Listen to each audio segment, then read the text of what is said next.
Assalamu alaikum dear students. This is paper of statistics HSC to solve first annual exam 2023. We also know that the statistics have the three section A, B and C. A section based on the objective part, B for short and C section for long question.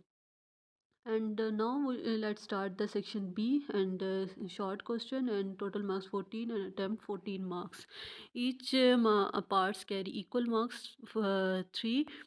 Let's start the question 1. How many different tests can be made for a test bank of 20 students if the test consists of 5 question? अब यहाँ पे देख सकते हैं कि आपके पास 20 questions हैं जिसमें से आपने 5 क्वेश्चन जो है वो ईच कंडक्ट करने हैं और उन्होंने पूछा है कि हाउ मेनी डिफरेंट टेस्ट, कितने आप टेस्ट ले सकते हैं। तो यहाँ पे एक चीज़ मेंशन नहीं है कि हमने कितने विद ऑर्डर है नॉट ऑर्डरिंग, इसमें ये कॉन्सेप्ट नहीं आ रहा कि ऑर्डरिंग करनी है नॉट ऑर्डरिंग से आप लोग ने करना है। तो इसलिए यहाँ पे फिर दोनों जो है आप लोग कम्बिनेशन और परमुटेशन दोनों यूज़ कर सकते हैं। अगर स्टूडेंट्स ने कॉम्बिनेशन से किया तो वो भी वेल एंड गुड होगा, अगर परमुटेशन से किया तो वो भी सही कंसीडर किया जाएगा। Clear? Next is second, a burger chain found that 75% of the consumer use mustard, 80% use ketchup and 65 use both. What is the probability that a customer will use mustard or ketchup? अब हमने probability find out करनी है mustard and ketchup की। तो mustard for M and ketchup for K. तो हमारे पास जो है प्रोबेबिलिटी ऑलरेडी गिवन है 75%, 80% and 65%. So we use the not mutually exclusive formula and putting the value on mutually not mutually exclusive and get the answer. Third, explain the concept of mutually exclusive event. Also given example. Mutually exclusive events are two or more events that cannot occur at the same time. वो event जो आपके at a time occur नहीं होते उनको हम mutually exclusive कहते हैं, और अगर आपके पास एट अ टाइम अकर होते हैं उनको हम नॉट म्यूचुअली एक्सक्लूसिव कहते हैं। जैसे हमें पता है कि हम कॉइन को टॉस करते हैं तो हमारी प्रोबेबिलिटी आने के चांसेस जो होते हैं या तो हेड आता है या तो टेल आता है। ऐसा नहीं कि दोनों एट अ टाइम आ जाए, या तो हेड आएगा या तो टेल आएगा। तो यहाँ पे हेड एंड टेल की जो प्रोबेबिलिटी है वो म्यूचुअली एक्सक्लूसिव कहलाएगी। नेक्स्ट, अगर हम डाइस को थ्रो करते हैं, हमारे पास अगर हम डाइस को थ्रो करें तो या तो 2 आएगा या तो 6 आएगा या तो 1 आएगा। तो ये भी हमारे पास ऐसा नहीं कि एट अ टाइम हमारे पास 2 एंड 3 आ जाए या 5 एंड 6 आ जाए। तो ये भी एग्जांपल है म्यूचुअली एक्सक्लूसिव इवेंट की। ठीक है, और म्यूचुअली एक्सक्लूसिव का दूसरा नाम हमारे पास है तो डिसजॉइंट इवेंट्स भी कहा जाता है। Next, fourth, given f of x, k divided by x and x की value of 1, 2, 3, find the k and also find the probability of x is equal to 1. We also know the property of the discrete function is summation f of x is equal to 1. And f of x की value put करनी है k of x की and equal to 1, इनको solve करना है आप लोगों ने, और k की वैल्यू आ जाएगी 0.5454 और आपने फंक्शन में पुट करना है। एक्स आपने 1 रखना है, 6/x की वैल्यू थी, 6/x 11 आ जाएगा एंड वैल्यू आपके पास 0.5454 आ जाएगी। Fifth, given a random variable with n is equal to 4 and expectation of x 2.5, variance of x 1.25, find expectation of 2x plus 3 and variance of 2x minus 5। तो first हमने find करना है expectation of 2x plus 3। तो 2x plus 3 की जो equation है इसको expectation को अंदर मल्टीप्लाई करेंगे। Expectation of 2x plus 3 and 2 common, 2 expectation of x plus 3, putting the expectation value 2.5 multiply 2.5 multiply 2 and plus 3 is equal to 8. Now find the variance 2x minus 5, variance of 2x minus 0। Variance पे जब constant term पे apply होता है तो ये 0 हो जाता है एंड कांस्टेंट टर्म जो है स्क्वेयर के साथ आ जाएगी। Square 2 square variance of X, this are properties of the variance and is equal to 4 multiply 1.25 variance of X की वैल्यू पुट किया and get the answer 5। Next, 6, if x is a binomial random variable with n is equal to 4 and expectation of x is equal to 2 and is equal to 3, probability of x is equal to 3, find the value of p। Expectation हमारे पास ये values given है और हमने इसको prove करके इसको solve करना है। हमें बाइनोमियल का फार्मूला पता है कि हमारे पास जो है C N of C X divided by N C X P की पावर एक्स क्यू की पावर एन माइनस एक्स होता है। यहाँ पे हम वैल्यू यूज़ करेंगे 4x P square Q 4 - 2 and 3 value हो क्योंकि हम 3 है 4 2 पी क्यूब क्यू 4 - 3 सॉल्व करेंगे एंड पी की वैल्यू फाइंड करेंगे। Write down any 3 properties of the hypergeometric distribution. Hypergeometric distribution कुछ प्रॉपर्टी यहाँ पे मैंने मेंशन कर दी है आपके आपके अकॉर्डिंग टू बुक, जो आपने ये लर्न की हुई है, आपने जो फॉलो की हुई है बुक, वहाँ से आपको इजीली कर सकते हैं। अगर यहाँ से भी करें तो ये भी सही है। यहाँ पे है mean of the hypergeometric distribution is given by 4 is equal to N K divided by capital N है। Standard deviation of the hypergeometric distribution is this N K N minus K N minus N N square N -1 and under root. And the third property expectation of f of x is equal to 1, and if we set k of n is equal to p, then the mean of the hypergeometric distribution coincides with the mean of the binomial distribution and the variance of the hypergeometric when distribution is n minus n n minus 1 times the variance of binomial distribution. And when n is large, जब hypergeometric distribution approaches the binomial distribution। आप इसके आपकी book से जो आप लोग ने follow किया हुआ है जिस बुक को, वहाँ से भी आप लोग कर सकते हैं। यहाँ पे कुछ प्रॉपर्टीज़ मैंने मेंशन कर दी है। नेक्स्ट है given the n is equal to 10 n is equal to 4 k is equal to 7 find the variance of x। यहाँ पे k की वैल्यू गिवन है, यहाँ कैपिटल N गिवन है, तो यहाँ से कुछ समझ आ रहा है कि ये हाइपर ज्योमेट्रिक डिस्ट्रीब्यूशन का फार्मूला है। हाइपर ज्योमेट्रिक से रिलेटेड कुछ क्वेश्चन आ रहा है, तो यहाँ पे वेरिएंस ऑफ हाइपर ज्योमेट्रिक हम यूज़ करेंगे। Variance of hypergeometric distribution formula is N K N minus K N minus N square N -1, और पुटिंग आपने वैल्यूज़ जो ऑल गिवन वैल्यूज़ हैं वो पुट करेंगे एंड वेरिएंस ऑफ एक्स की values जो है वो आप लोग फाइंड करेंगे, जैसे कि 0.56 है। Describe briefly describe the importance of the binomial distribution. Important of the binomial distribution, normal distribution. अच्छा, इंपॉर्टेंट्स हैं, कौन कौन सी इंपॉर्टेंट्स हैं? Binomial distribution is a backbone of the distribution. Binomial distribution ऐसी डिस्ट्रीब्यूशन है जो हर डिस्ट्रीब्यूशंस का बैकबोन, रीढ़ की हड्डी की हैसियत रखता है, because it is widely use in the research in the biology, physics, social sciences and etcetera. ये हर जगह पे यूज़ होती है, जहाँ पे भी हमने रिसर्च करनी है बाइनोमियल डिस्ट्रीब्यूशन ज़रूर यूज़ होगी। नेक्स्ट हमारे पास है सेकेंड इंपॉर्टेंस है in practical life we quite often comes across the distribution close to the binomial distribution. हम जहाँ पे भी हमने कोई डिस्ट्रीब्यूशंस की बात कर रहे होते हैं, कोई काम कर रहे होते हैं, तो हमारी जो चीज़ें हैं, हमारे फंक्शंस हैं, वो कहाँ पे डिस्ट्रीब्यूशन जो है वो क्लोज हो रही होती हैं, फॉलो कर रही होती हैं नॉर्मल डिस्ट्रीब्यूशंस को। थर्ड है normal distribution is also called the mother of the distribution. इसलिए हम इसको मदर ऑफ द डिस्ट्रीब्यूशन भी कहते हैं, क्योंकि डिफरेंट डिस्ट्रीब्यूशंस जो हैं वो नॉर्मल डिस्ट्रीब्यूशन से ही जनरेट हो रही होती हैं। फोर है आपके पास normal distribution has the base for inferential statistics. Normal distribution inferential statistics हम यूज़ करें और जब भी अप्लाई कर रहे होते हैं, बना रहे होते हैं, नॉर्मल डिस्ट्रीब्यूशन लाजमी वहाँ पे यूज़ हो रही होती है। तो नॉर्मल डिस्ट्रीब्यूशन जो है वो make the basis for inferential statistics, a branch of statistics in which we draw conclusion about the population on the basis of information is called the inferential statistics ही ये है।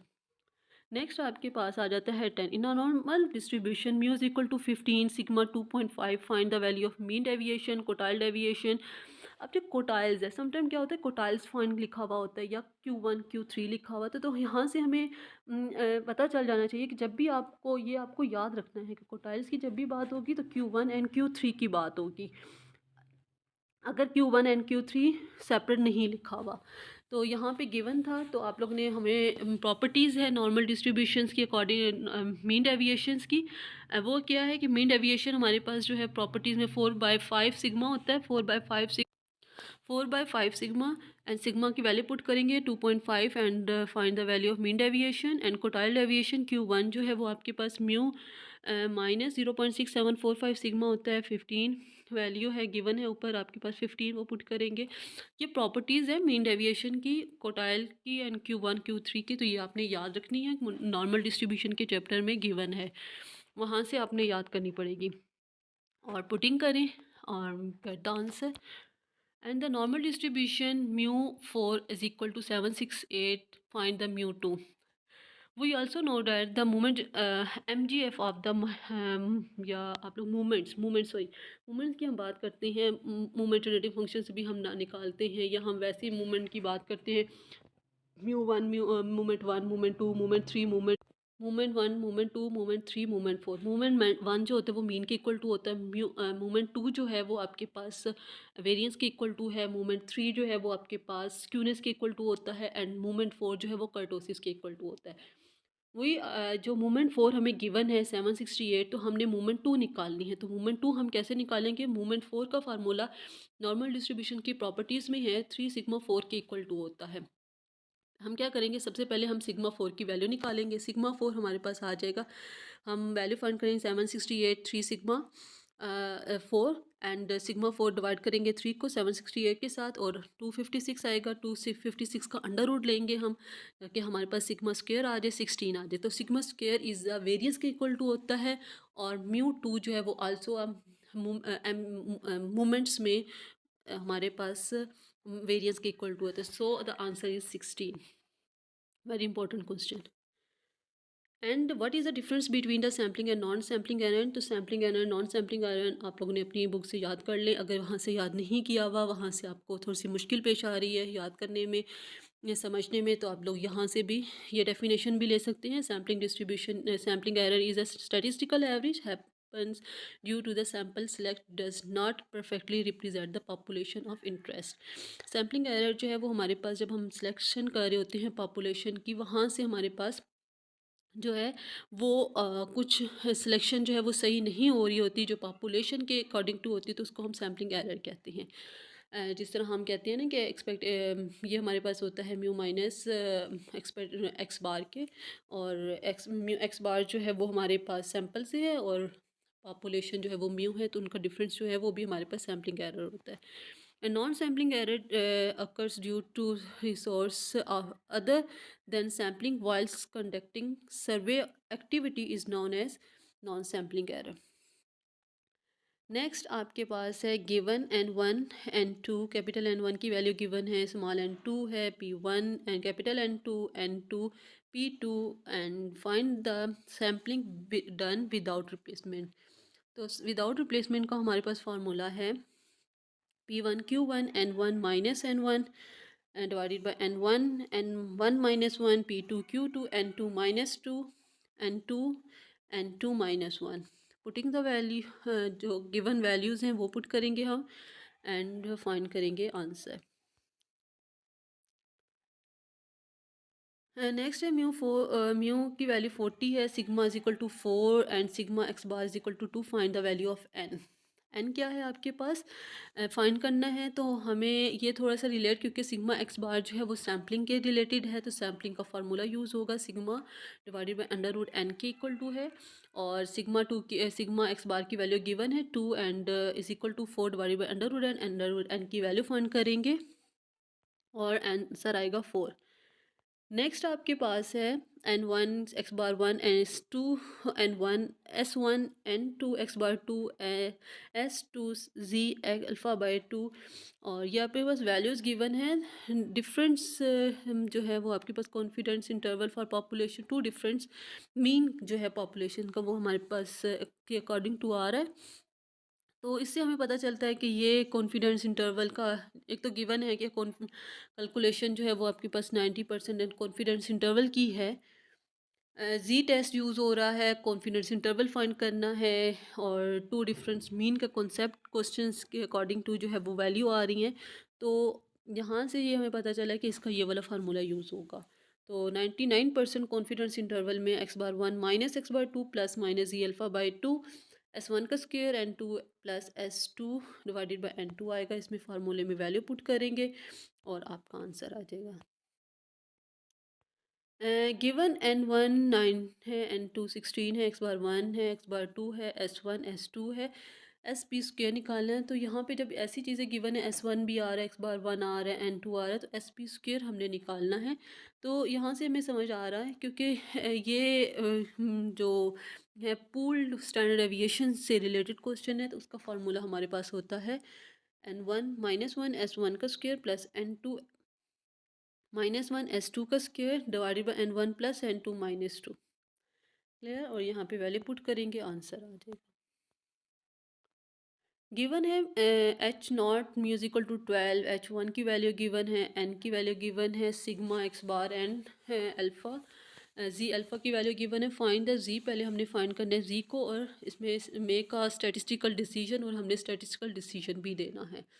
ऑलरेडी हमारे पास hypothesis given है, level of significance की value भी given है, तो इसका पूरा स्टेप हम यूज़ करेंगे और इसमें हम अपने रिजल्ट निकालेंगे। Hypothesis, level of significance, test statistics, calculation and sigma known है, इसलिए हम जी टेस्ट यूज़ कर रहे हैं। और क्रिटिकल रीजन, यहाँ पे ये वैल्यू गिवन होती है, टेबल से देखनी है आपने। जी अल्फ़ा की वैल्यू 0.05 में 1.645 होती है, 1.645। And check the answer. देखें 2.4 जो है वो कैलकुलेशन, जी calculation value is greater than आ रही है टेबलेटेड वैल्यू से। सो जो है H1 जो है वो सही हो रहा है, तो रिजेक्ट क्या होगा, H0 रिजेक्ट होगा। गिवन ए बी की वैल्यू गिवन है, alpha beta, A beta alpha beta is equal, and N की वैल्यू गिवन है। Find the coefficient of association. तो कोफिशिएंट ऑफ एसोसिएशन का जो फार्मूला है वो यहाँ पे ये स्क्रीन पे नज़र आ रहा होगा। A B alpha beta minus A B beta alpha beta B, and ऊपर माइनस नीचे प्लस के साथ है, वैल्यू पुट करनी है और आंसर आ जाएगा। तो ये देखिए, हम स्टैट के जितने भी हम कर रहे हैं, सॉल्व कर रहे हैं, फार्मूले आने चाहिए। आपको फार्मूले आते हैं, आप इजीली जो है वो क्वेश्चन अटैम्प्ट कर सकती हैं। नेक्स्ट आपके पास है, what is the main categories of digital computer.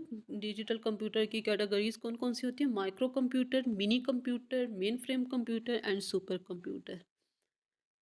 I hope कि आपको शॉर्ट क्वेश्चन जो है वो आपको सही तरीके से समझ आ गए होंगे। लाइक चैनल को सब्सक्राइब करें, लाइक करें, शेयर करें, कमेंट करना मत भूलिएगा। अगर आपको वीडियो अच्छी लगी है, प्लीज़ बेल आइकन को प्रेस लाजमी कीजिएगा।